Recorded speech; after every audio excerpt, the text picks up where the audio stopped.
तो अब एक बार फिर से भारत की आरबीआई यानी कि रिजर्व बैंक ऑफ इंडिया अपना सारा ध्यान हर एक जगह से हटाकर सिर्फ सोने को इकट्ठा करने पर लगा चुकी है। और भारत की आरबीआई इतनी तेजी के साथ अपनी विदेशी मुद्रा भंडार में गोल्ड को खरीदकर उसकी हिस्सेदारी बढ़ा रही है, जिससे ब्रिटेन, अमेरिका और चीन जैसे देश भी भारत की नीतियों पर सोचने के लिए मजबूर हो चुके हैं कि आखिरकार भारत इतनी तेजी के साथ अपनी विदेशी मुद्रा भंडार में गोल्ड की हिस्सेदारी क्यों बढ़ा रहा है। और अब तो आरबीआई की तरफ से इस साल जनवरी के महीने में खरीदे गए गोल्ड का भी लेटेस्ट आंकड़ा निकलकर आ चुका है। और यह खबर पिछले दिन निकलकर आ रही है, जिसमें बताया जा रहा है कि केवल जनवरी के महीने में कोई थोड़ा बहुत नहीं बल्कि 3 टन सोना भारत की आरबीआई ने खरीदा है, जिससे आरबीआई का सोने का भंडार 871 टन पहुंच चुका है। लेकिन यहां पर सोचने का विषय यह है कि जिस समय भारतीय रुपया डॉलर के सामने अपनी ताकत खोता जा रहा है, उस समय भारत की आरबीआई इतनी तेजी के साथ सोने की खरीद में क्यों जुट चुकी है, और वह भी ऐसे समय जिस समय सोने की कीमत अपने इतिहास के सबसे ऊंचाई वाली पोजीशन पर पहुंच चुकी है। पूरी अपडेट क्या है, इस वीडियो में समझते हैं।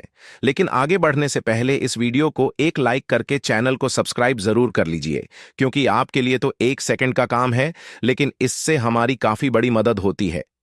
देखिए, जहां तक हम इस समय विश्व भर में नजरें दौड़ा सकते हैं, उस हिसाब से फिलहाल में ग्लोबल अनसर्टेनिटी यानी कि दुनिया के अलग अलग देशों के बीच वैश्विक उथल पुथल देखने को मिल रही है। फिर चाहे दो देशों के बीच हो रहे व्यापार की बात की जाए या फिर आपसी संबंधों की, इन सभी में शांति व्यवस्था जो बरकरार थी, वह धीरे धीरे एक टकराव का रूप लेती जा रही है। ऐसा इसीलिए क्योंकि इस समय चाहे अमेरिका, जर्मनी और जापान जैसे देश हो या फिर भारत, चीन, मिडिल ईस्ट के देश ही क्यों ना हो, सभी देश अपना ही फायदा देख रहे हैं। और इसी के चलते ही उन्हें मजबूरी में दूसरे की टांगे खींचना पड़ रहा है। लेकिन टांगे खींचना तो दूर की बात हो गई, बल्कि हाल ही में अमेरिकी नीतियों में बदलाव के कारण भारत का रुपया तेजी के साथ डॉलर के सामने गिरता जा रहा है। और न सिर्फ भारत का रुपया डॉलर के सामने अपनी ताकत खोता जा रहा है, बल्कि पिछले कुछ महीनों से ही भारत का शेयर मार्केट भी लगातार गिरता ही जा रहा है और सभी कंपनियों के शेयर गिरते हुए देखे जा रहे हैं। इसी बीच लोगों के जहन में यह सवाल खड़ा हो रहा है कि जब भारत का मार्केट धड़ाम से नीचे की ओर गिर रहा है और हाहाकार मचा रहा है, तो इस बीच भारत की आरबीआई यानी कि रिजर्व बैंक ऑफ इंडिया क्या सोच रही है।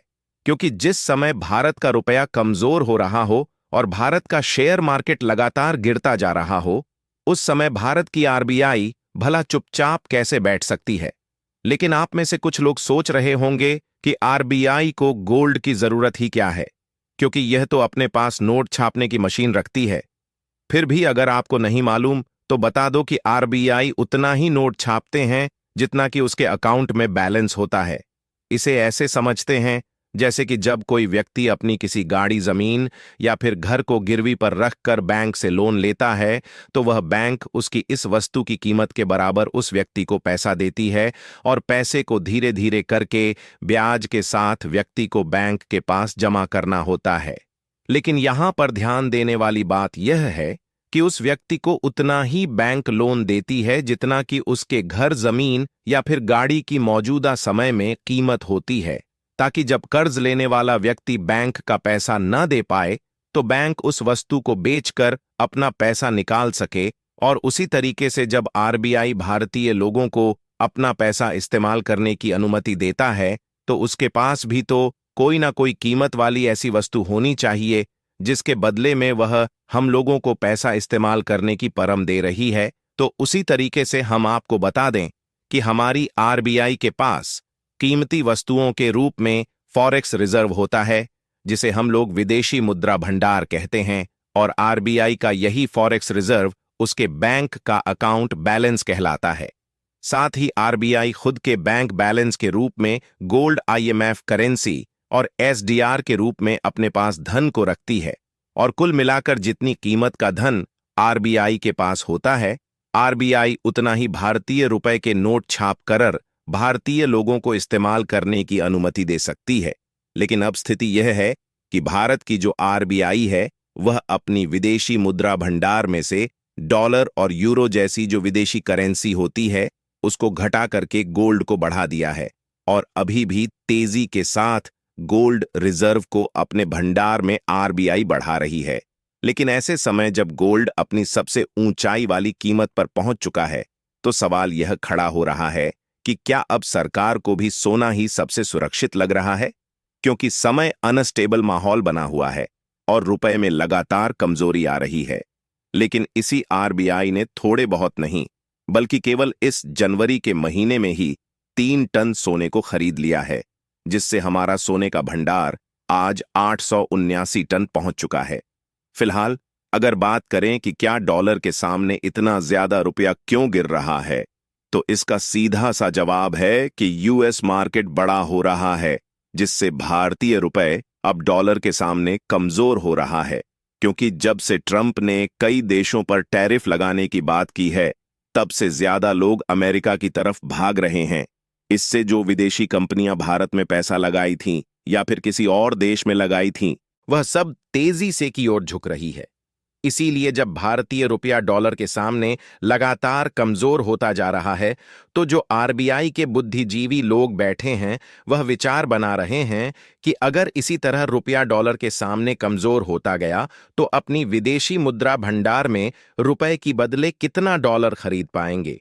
क्योंकि जब हम विदेशों से व्यापार करते हैं तो इन्हीं फॉरेक्स रिजर्व से ज्यादातर अपने डॉलर को निकाल कर इस्तेमाल करते हैं। इसीलिए आरबीआई अपने विदेशी मुद्रा भंडार में ज्यादा डॉलर या फिर अन्य करेंसी रखने के बजाय गोल्ड को बढ़ाने पर फोकस कर रही है, क्योंकि आरबीआई को मालूम है कि गोल्ड से बढ़िया इन्वेस्टमेंट कोई और हो ही नहीं सकता। और जितना ज्यादा वैश्विक उथल पुथल मचेगी उतना ही ज्यादा गोल्ड की कीमत बढ़ेगी और हमारी अर्थव्यवस्था पर कोई दिक्कत नहीं आ पाएगी।